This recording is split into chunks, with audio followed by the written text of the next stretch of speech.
Hey all, in this video I'll be going over the modifications and upgrades I've done to the Smith & Wesson 442 over the 2.5 years I've been shooting and carrying it, and then kind of giving an update to my previous videos on this gun. So why am I making this video now? I've already published a review on this gun, I've already got plenty of videos on working on this gun and shooting this gun here on the channel.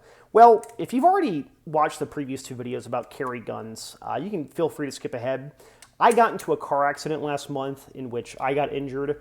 The other driver's fine, but my truck got totaled and I sustained some back injuries. Until I'm feeling healthier to go out and shoot, I'm going to give my body that ample time to rest. But I thought I'd do some tabletop videos out here in my workshop to show, not show off, but to showcase a couple of the guns that I've carried and things I've done to them.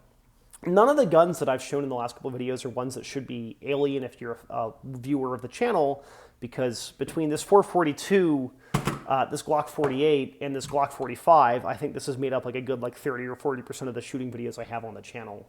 So let's get right into it. The Smith & Wesson 442 is a classic gun.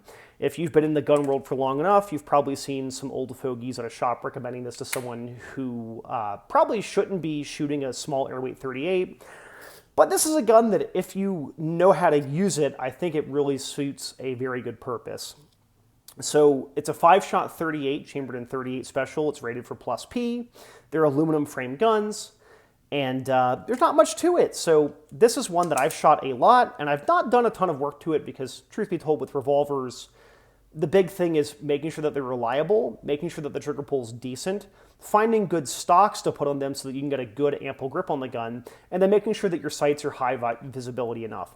So internally, all I've done to this gun is swap out a couple of the springs for some Wilson Combat ones. I'm using a reduced power Wilson Combat hammer spring beneath the stocks here, and then one of the reduced power rebound springs. This helps out to make the trigger pull a little bit better. I've also shot the ever-living hell out of this gun. You can see by the ejector rod that there's basically no finish left. This is a gun I've shot quite a bit. I've stoned some of the insides to help smooth it out, but they're mimmed parts, and mimmed parts are just kind of eh. I mean, they're not amazing, they're not bad in this gun. Obviously, I'd prefer if they were machined, but the gun's got to hit a price point, right? Trigger pull in this gun is not light, but honestly, compared to all of the guns I have from Smith & Wesson, whether it be my 1950s guns or 60s or 70s or 80s guns or 90s guns, actually come to think of it, I own guns from every decade of Smith & Wesson, this one probably has the best trigger pull. And it was weird to pair this against my 686 or the Model 19 or Model 15s I've got, but the trigger pull in this gun is very, very smooth. I really do dig it. But that comes from swapping some springs and doing a whole lot of shooting with the gun.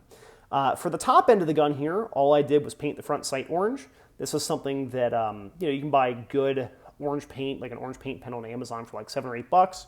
Makes a big difference in being able to see the sights. Despite some people might tell you, if you have trained to use the sights, you're going to use them. You may as well make the most important one higher visibility so you can see it better. It's, of course, easy enough upgrade to do there. And then the stocks I'm using here, and if you hear me say stocks or grips, I like to call these stocks, but most people refer to them as grips.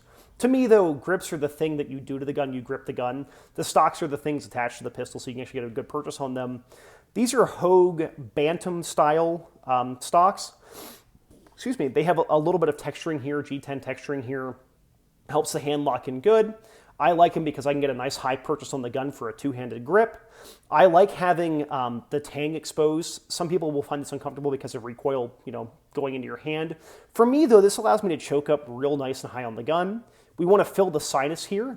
If you ever wonder what it is, the little gap here is called the sinus, where you have the grip or the tang of the gun here, and then the gap in the trigger guard. You want to fill that sinus in. For me, I find that I get a very good grip with these. Even with my big hands, I can still get all my fingers on here, or I can tuck in pretty good and still get a nice firm grip. This is a gun that I've carried a ton and shot a ton. Load-wise, I'm generally carrying Federal gold medal match wad cutters in the gun when I'm carrying it as my primary load. You can see here it's a 148 grain bullet, fairly low velocity. The reason why I like these in the gun is because they're very accurate. They shoot dead on to the sights at most distances.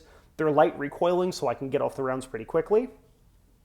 Now, the reason why I don't have these as the reload is probably pretty apparent.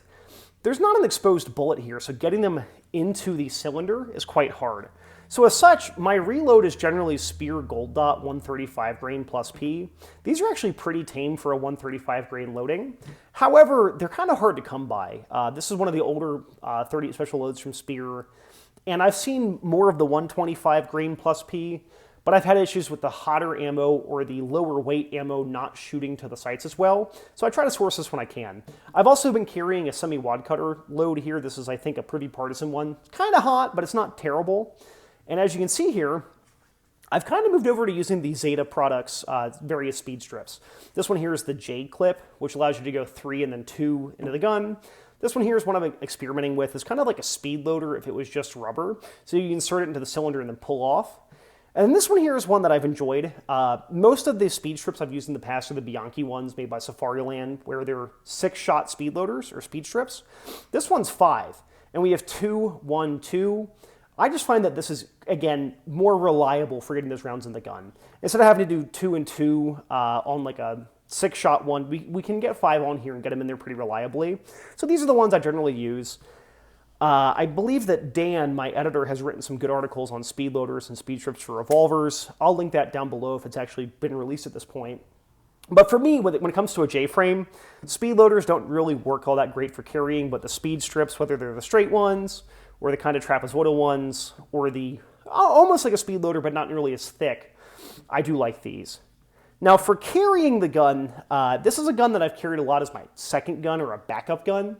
I used to call it a backup gun, but honestly I think that second gun makes more sense because there are plenty of instances where you're carrying 2 guns and this will be the gun that you go for first. So I'm actually going to lead in with that. What have I used to carry this gun in a pocket? Well, I do recommend pocket holsters. I like Kydex, but the thing about this, and this is something that is hard to find online because the internet lacks nuance as a whole. Some people will tell you that you should go Kydex, some people will tell you should go soft material. It really depends, right? I own soft holsters and I own Kydex holsters. And if you're wearing lighter weight materials like gym shorts or like light khakis, I find that Kydex tends to work a whole lot better. If you're wearing heavier weight material, I find that this tends to come out of the pocket more. And that's where you'd want to go to a soft material holster, whether it's leather or suede or something, right? This one here is one of the A-holster, I forget what it's called, but it's just the A-holster pocket holster. Again, no affiliation to the company. I spent my own money to buy these holsters from them, and I've really enjoyed them. So the way that this one works here is when it's sitting in your pocket, and this is tailored to a front right pocket. When you pull the gun out, the holster travels a little bit, and then here and here catch on the seams of your pants, the gun comes out. The retention on this is basically not much, but when you think that this is in your pocket, the retention's already kind of built into your pants, right? So I really like this holster. I've used some that just clip onto the trigger guard before, and those can work well too. I've used plenty of suede and leather ones, but for the kind of clothing I wear, this is the type that I like. Now, if I do want to carry the gun as my primary gun, I have a JM Custom Kydex appendix holster. And again, if you've seen the previous videos, you know I really like JM stuff. I think Tony and his crew do a great job. And you're probably thinking, well, Paul, you have bigger guns that hold, 18 bullets, smaller ones than that, but bigger than this that carry 16. When would you carry a 5-shot J-frame? Well, the question I ask for you is, how often are you in places where having a gun could be a thing that can lead to, legal issues or losing a job? We know we call those non-permissive environments, and something like a J-frame or a small pocket pistol does well in those because they're really easy to hide these guns. For me, if I'm primary carrying a J-frame, I'm generally going somewhere such as the gym, or I'm wearing my suit, or I'm wearing my suit and tie. This is a gun that's very easy to conceal on the body. Revolvers, generally the thickest part is the cylinder, but the barrel itself and then the frame tang and the grips are very, very easy to hide. So this is a gun that I carry a lot at the gym. I can still bend over, I can still do a lot of my exercises while wearing this gun, and I do have a whole lot more confidence in doing some really extreme bending on the gun to not have to worry about a possible detonation. Now obviously with something like Glock, we have a ton of safeties. If you have a 320, I wouldn't want to bend that gun very much because I just don't trust those guns. But when it comes to the revolver, there's a degree of utmost safety that it's like, okay, yeah, I can still do leg press or squat with this gun on me. Of course, in a holster, making sure that the gun's mechanically working fine. But when it comes to a double action only revolver, I find these to be guns that I consider to be extremely safe. Now, obviously, you need to have good gun handling habits, but, you know, that one's there. So yeah, the 442, it's a gun that if you've seen it, you probably either love it or you hate it. I think that the snub-nose J-frame certainly still has a place in modern concealed carry. It's just that, again, people tend to lack nuance online. If you ever ask what gun should I buy, you'll be inundated by people telling you to buy Glock 19s, when in reality, people should be asking more questions about what kind of clothing you wear, where, you know, what kind of job you work, where you live, all of those types of things, right? So, yeah, I'll get off my soapbox. I know people don't like that, but it is what it is. So I'll be getting some shooting videos out, maybe not on this gun in particular, but once I'm healed up. But until then, I think I might do some more tabletop videos here at my workbench. If anyone has any topics they'd like to see me talk about or cover, I'd be happy to do so. Just leave a comment down below. And anything I touched on with this gun in particular, I'll link down in the description. Thanks for watching.